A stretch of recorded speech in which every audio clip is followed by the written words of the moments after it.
ngapus nenggih Sandang jagat dinata ngawe baten ing neraka sujud kanggo dalu-dalu liwat para sanggaring Durandara dumimulan kumawing asta Sandang jagat dinata akhir cicak ing sandang ulan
dipun kanthi wonten papan gunungipun Bagong.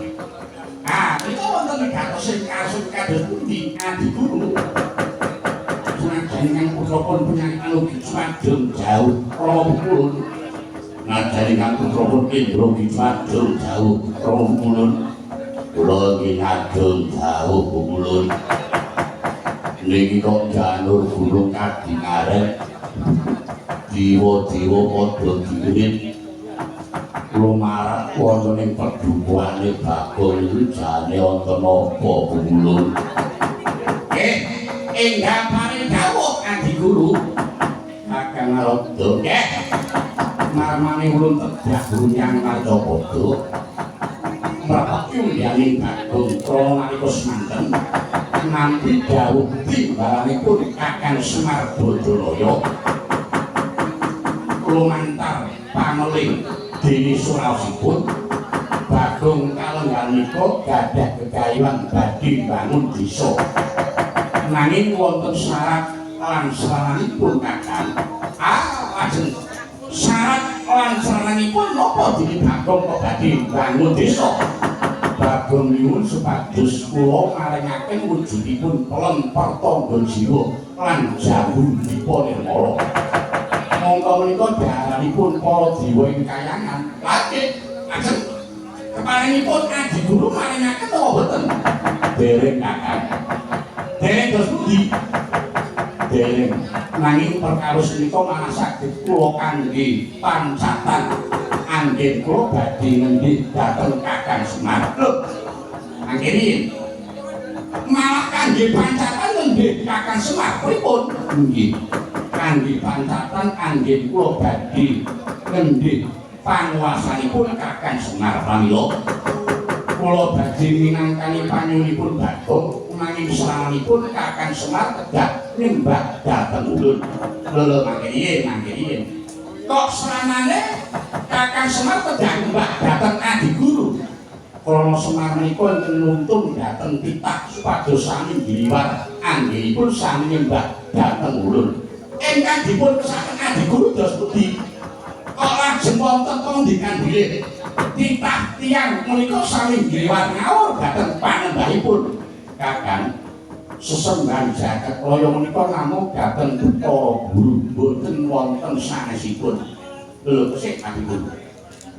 Sesembahanipun jagat kaya menika inggih dhateng ingkang nyipta jagat kaya saesinipun inggih menika Gusti ingkang Maha Agung, ingkang Maha Suci. Lah kok inggih namung Bathara Guru panguwasa tunggal donya praktek akhir. Mila selagine Semar niku tasih urip, nggih Semar niku sing ngiring manungsa supaya padha bekti nindakake limangan cidhuling sedina sawenci. Terus do dikandhani wong sugih kudu padha andung rezekine marang sing miskin utawi ingkang dipun wastani zakat fitrah. Banjur sing waras wiris malah kon nindakake kudu poso.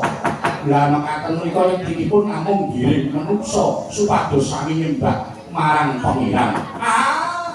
Nggih pun leres. Pun leres Kakang Semar niku Adi Guru. Yen panembah jati menika namung dumateng zat ingkang murenggat Gusti ingkang Maha Nasa. Mboten saged. Mboten saged sepundi. Mboten saged. Sesembahan jati menika nggih namung kula, namung Bathara Guru ing wajib disembah. Kakang Semar ugi kedah nyembah dhateng Bathara Guru. Delok ya. Lah sing marahi nggih wonten mriki menika. Mila Adi Guru pamendikanipun lan kasipun Adi Guru menika mangke tartemtu badhe dawa buntutipun. Kirang bejo sisih sendhiripun Paduka Adi Guru malah badhe siwak ing jagat. Krana Paduka malah damel geger eling lho Adi Guru eling. Paduka menika ratu ning dewa dados tumindak sapecak mendika sing limang menika kedah saged kangge tepa palupi para titah. Ben Adi Guru kangge nyimpan saking bener nelak angger-angger lajeng badhe kadon pundi jagat menika. Nanging ulun menika gadah panguwasa. Terus pundi? Ulun menika gadah panguwasa. Lah mriki niki Adi Guru. Niki kula sing saya ora cocok, ora sarujuk, ora makluk, ora gaduh. Nggih pancen leres. Adi Guru gadahi panguwasa nanging panguwasa niku boten kangge nguasani, nanging kangge ngayomi. Tur malih Adi Guru. Kakang Semar menika kadah padha paduka. Lah wong sedulur tuwa kok nyembah sing kowe enom. Kula ya lumrah nek anak-anake Kakang Semar ora trima. Kalbu kula perkawis menika kula boten sarujuk. Dados yen wonten menapa kula tunggak waru, tunggak dadak boten badhe melu-melu, boten badhe nderek garap. Dados yen Adi Guru mangke nampi wolak monggo lakune nyangga dhewe dosanipun Adi Guru. Jojo muntak kulir kinepat netra konsang mondane hidupnya mangolo cokro.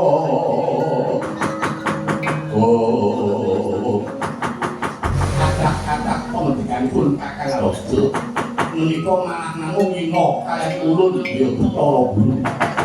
Posipun yen Kakang Raja boten ayogani monggo Kakang Raja wangsul malih mawon wonten ing kayangan. Perkawis menika ulun tanggunge lan ulun ingkang badhe ndadaki Kakang ngaten nggih sampun. Pun kula bakal melu-melu nanging tumrap kula boten urip sami jiji Kakang namung mundhuh wae karma pala. Sapa nandur bakal mundhuh? Andikane ini mawon yen Allah niku boten badhe umpama becik adu.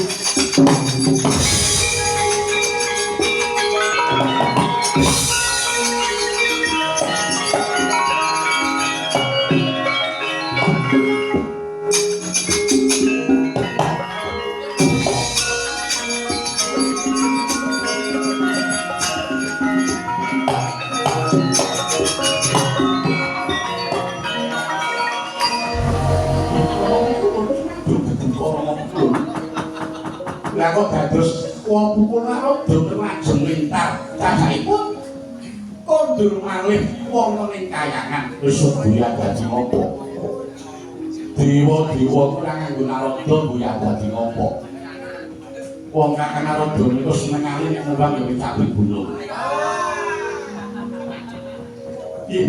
Lajengipun ingkang putripun Indra lajeng sadeng dawuh penyarian Indra apa dene Yama Diwati wonten dawuh kumulun wonten dawuh kumulun perkara iki nggone ulun bakal ngendhih marang panguwasaning Kakang Semar mesti wae anak-anake Gareng Petruk Bagong mesti bakal ora padha narimake jeneng kita wae pakono anak-anak Semar yen pancen bakal mbelani marang wong atuane mangsa borong gon kita bakal mlebu anak-anak Semar saka bagian mengko yen to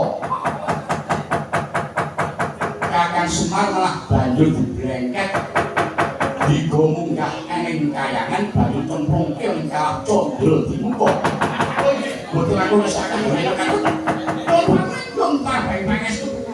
Kuwi iki pun pamit yen tandang pangestu Rama kula iki pun malah karo anak-anak.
Sinumati cakapnya kang kinarya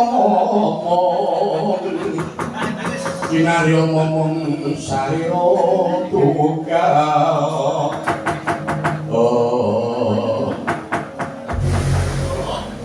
kan Gareng Pak tenan iki ora mung kliwikan dadi grojokan guyonan dadi tangisan lha piye kae to sawangen to gebruduk nang apa kae gimana kae para putra-putra dewa sing dikanthi Sanghyang Jagadinata. Lah iya ngono kok nek ora karo ngarep dhewe kae penyarian gurune kae Indra. Wah. Yes. Nopo kane yo bakal dadak darbi penjoko sing rasa mestine ing atasipun derajate Bagong kok dadak arep bangun desa mongko sing dadi syarat-syaratane kudu disarane nganggo kolom nanas. Kolom Pertapa Jiwa, kolom nanas. Oh iya ya. Ayo ngene iki dadine malah Pak, ora bojane iki mengko malah iso dilandang sarang saka pucuke. Kuwi kira-kira do sagu batu ora. Nek kira-kira ora sagu batu iki mulih kono kayane dhewe. Jarane sedulur iki nek kudu tansah daya layan samad sinamatan. Nek kowe ora duwe, kowe tak utangi. Nek kowe utang aku sing ora oleh. Padha wae. Nggih, satu Pak Lurah. Sing jenenge dulur iki gede-gede ngono. Kok nek ana boten repotane upamane pas cita digawe sepitan, aku ya mesti dadi tolak kumplung kalau sing dadi karo tanggung jawab. Mosok baline bareng ku nek upama sesuk arep mantu aku sing dadi ketua panitia to. Kakak dadi gegayan bangun desa mongko gegayan kuwi gegayan sing utama merlawan mulyake para kawula-kawula sing padha mapan ana ing breng sedapur iki breng ngapus karo desane Dewi Kali. Nah, ngono Allah bener becik luput awake dhewe kudu sungguh ngewangi karo Bagong ninggawak dhewe sing minangka dadi anak Semar ing atase Semar kok kon nyembah karo Bathara Guru mongko Bathara Guru ki sedulur enom kok sing tuwa kon nyembah sing enom ki ya aneh to reng ayo kula kuwi pokoke iki mengko dewa-dewa do tekan kene ajane Semar pokoke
nancing musuh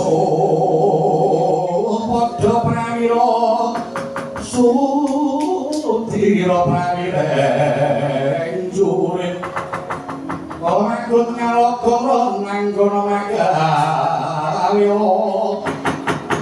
nanggono magawe gelar bukit jati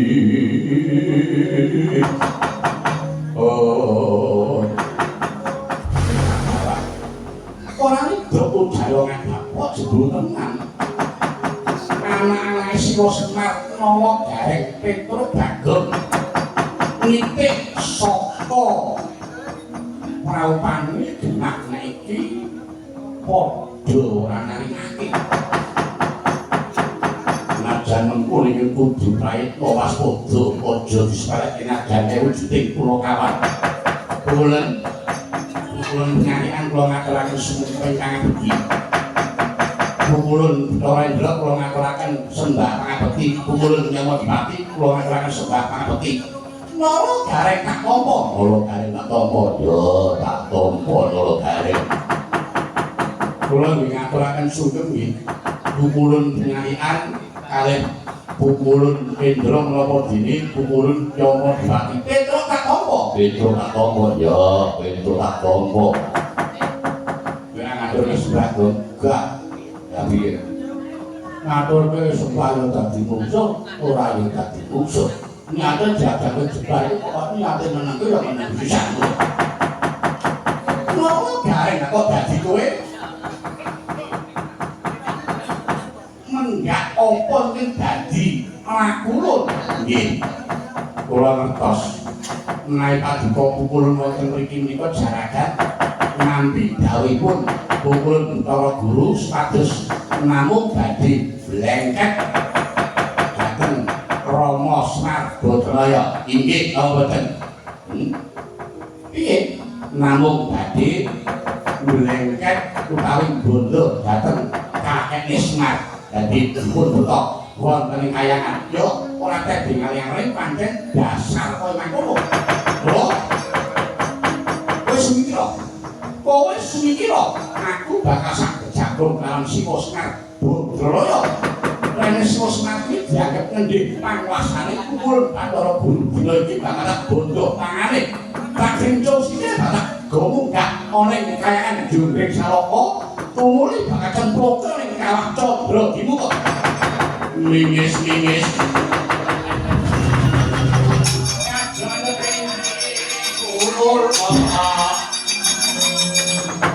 muka ngarkota lir kabarangan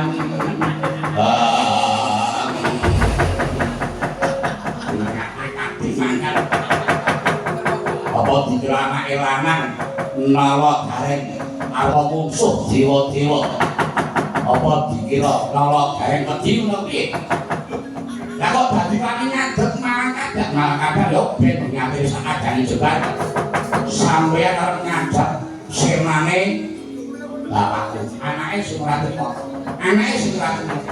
nek ora trimo apa ngene wis dadi mungsuh bro piye aku mungsuh karo bukur pengalihan sing dedek-dedeke padha aku dedeke ya padha urune ya padha ya kowe mungsuh bukur pengalihan aku mungsuh Ditawendra gagahe padha dedeke ya padha iya lah kok musuh sing pengangeng kae.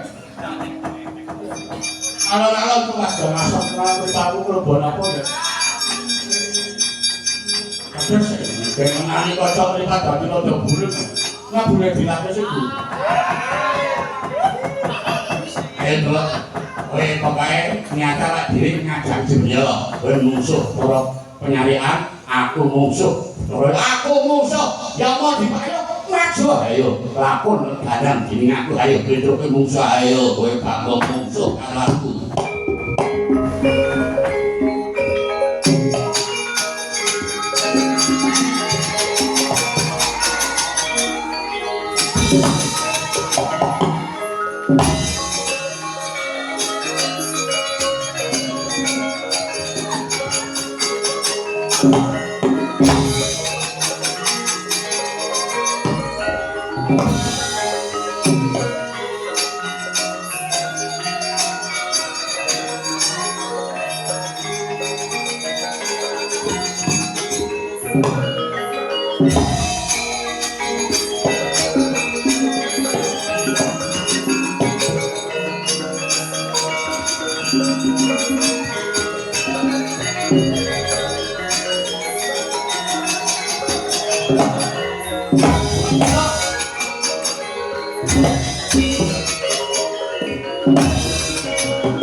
Kagem yo kagem dipikir piye kowe mungsuh karo apa kamu sekretaris Pak Sari kamu penyanyian piye ana kesempatan manis ora aku saben-saben arep malas iki kaya ana daya pangaribawa ketok iki sikilku arep jangka-jangka kae iki saben jangka ngono aku mesti banjur klunjak aku yo ngono iku oleh karena sing jenenge perang iki gayeng rame iki nek waras pinales karena aku dianten ora tak gawe rasa sajake bukulun endro terus kepropok aku njur males iki bareng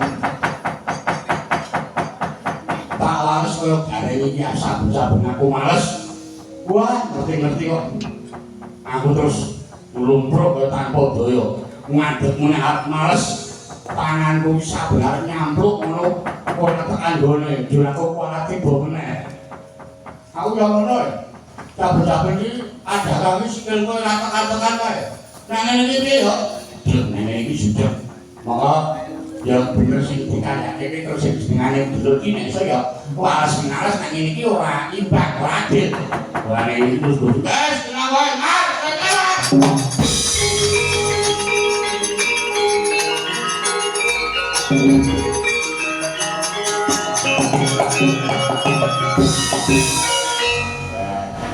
Adut elek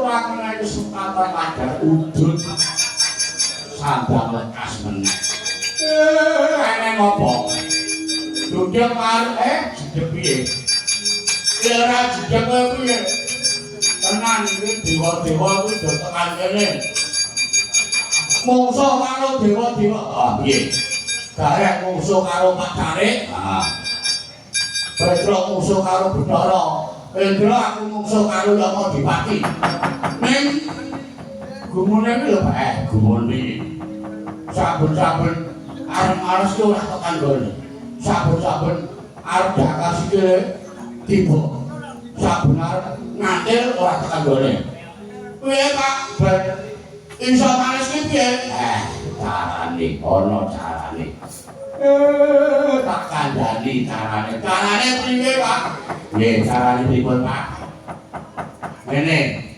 sing jenengane dewa ki lumrah mergo dewa kuwi panggonane ning dhuwur kula nek mung anteng nggon dodo enggak ki mesti wae ora digawe rasa kepara kowe kabeh nek arep jangkah ora bakal tekan malah kelendhat terus kula digawe cara nek sing tok anteng kuwi weteng dodo enggak mesti ora digawe rasane nek sing tok antem kuwi nggon peteng mengisor nek ora dogel-adlan aja diundang Semar. Lah iki dadak to Reng. Piye? Jujuk nggon kablator. Nggon kablator iki pokoke weteng mengisor ya Pak yo weteng mengisor. Siap. Weteng mengisor ya siap. Jujuk nggon kablator bae ya. Weteng mengisor jujuk nggon diwot-woti.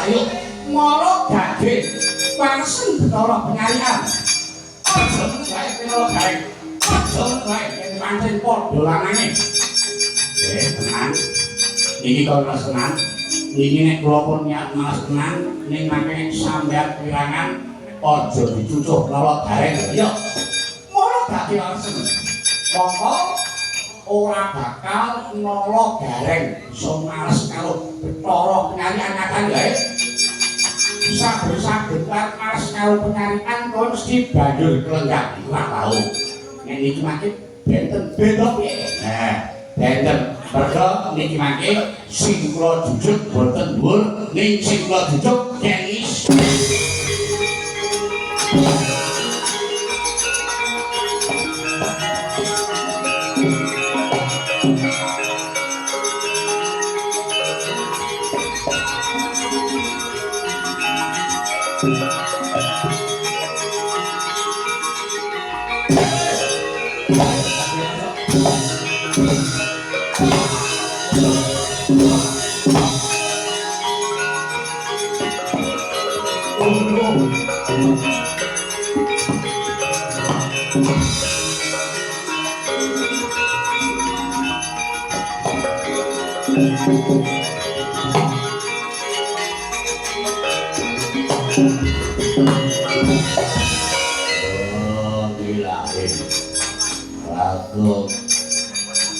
wis wirangan ora bakal iso males kok maju meneh ayo Kakang Yama Dipati kuwi dewa tukang jabun nyawa ayo kowe aja ringkos kaya mengko pancen kowe iso males ayo dadi walesen Bathara Yama Dipati piye Mas dadi walesen Yama Dipati aku nek wis nyatale tak dijogon busi mati karo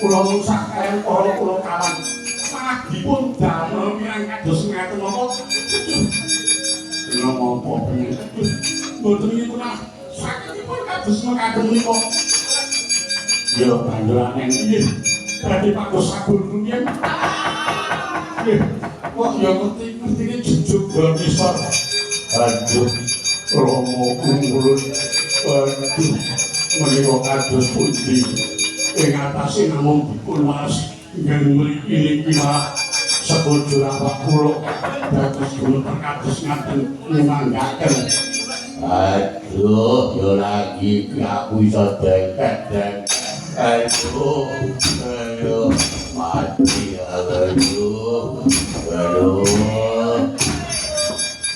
wah cucuk ngon iso tak mlaku iso imbal dhewe-dhewe iki nggo karepe dhewe kula kawan kowe padha sumingkira lamun padha munggah marang Kakang Semar malah takutke dosa kita kabeh. Trisula tantala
piye meneh pun sukses dikuasa pirang-pirang dewa jujuk gonting ngisor wah dadah ning piye pun sing ora bangun desa ora apa-apa Pak lah piye to mbok didelok ae kula bareng karo Petrus do terima mundur disawang kae Bathara Guru kae dawa panas sing murup sak obor pamore mengko kae cuci ana telu kae genah usahane guru sing jeneng Trisula wis genah mampruk kabeh gagali kanthi dadi gagalanku bangun desa terus pripun mundur tak pakai ngono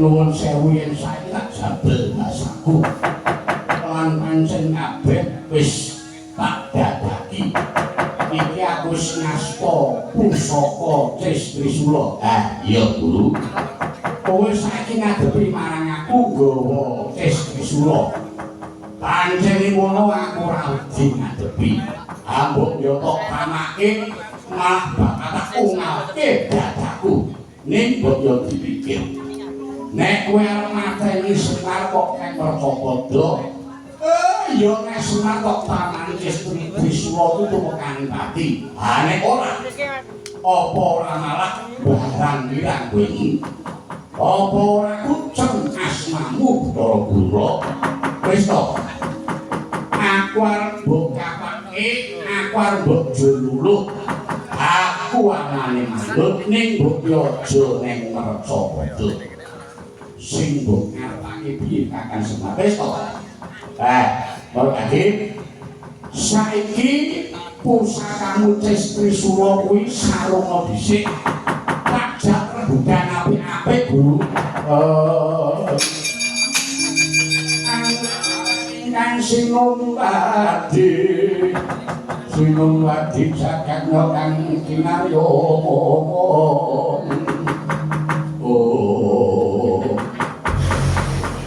iya piye Kakang Semar ngene ya Guru kaya kandhaku ngarep mau saru dilulu nek aku karo kowe sedulur kok mung padha jenengan kula wis to aku arep mbok kapake aku arep mbok jululuh aku anane ning manut ning aja ning Mercapada ayo rasa mbok bondo saiki bae aku dadi dawane ning kayangan aku arep mbok kapake manut wis to ning watone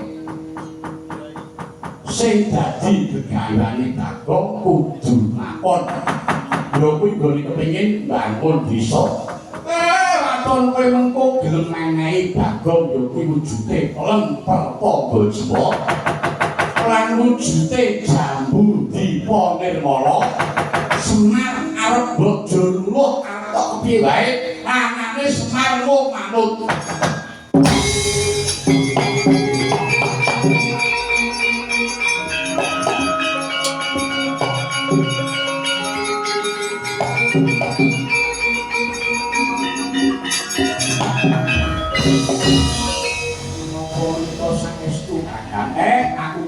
tuwa. Dasare aku ya dulurmu tuwa. Aku ora goroh. Malah ora mung aku sing mbok gawa ning kayangan. Anakku nolo gareng karo Petruk iki mengko ya sisan ben melu ning kayangan. Lho terus awake dhewe arep dijak ning kayangan karo bapak. Ha iya terus Bagong piye iki? Bagong ben tinggal dhewe ning kene mergo Bagong lagi duwe kegayan arep bangun desa. Lah mangke nek gara-gara terus pripun, Pak? Gara-gara ki lak sing penting lak lembak kok. Sing penting nek ana sing nyawer sampe guru karo sing nyawer. Bumbu sekolah iki digunakan lak wis kok. Gara-gara ki wis numuk ning kayangan kandhane. Piye iki, Gong? Kowe ado ditinggal ning kene iki piye kira-kira? Ya nek pancen wis do tega. Ya ngono, aku tega karo aku wis kok tak piye carane aku tak menggayo cita-citaku dhewe. Wes bareng bantu kok. Do tega tinggal nang kene. Pilih perdane nek wakon gegayan iki gayan sing dhuwur wis to. Pilih perdane mesti bakal ana dalan ingkang tumuju kanggo gegayuhan sing becik kuwi kok. Nggih, terus iki ayo awak dhewe melu munggah ning kayangan mengko ning kayangan arep dijuluh arep ditapake sing bakal dimanut. Bagong kudu prihatin gone bisane bangun desa dengan sing kados kadang monggo Kakang Semar. Daya-daya kula kanthi minggah wonten ing kayangan Suralaya. Ayo tak derek ayo kala garek apa dene Petruk derek munggah ning kayangan Suralaya.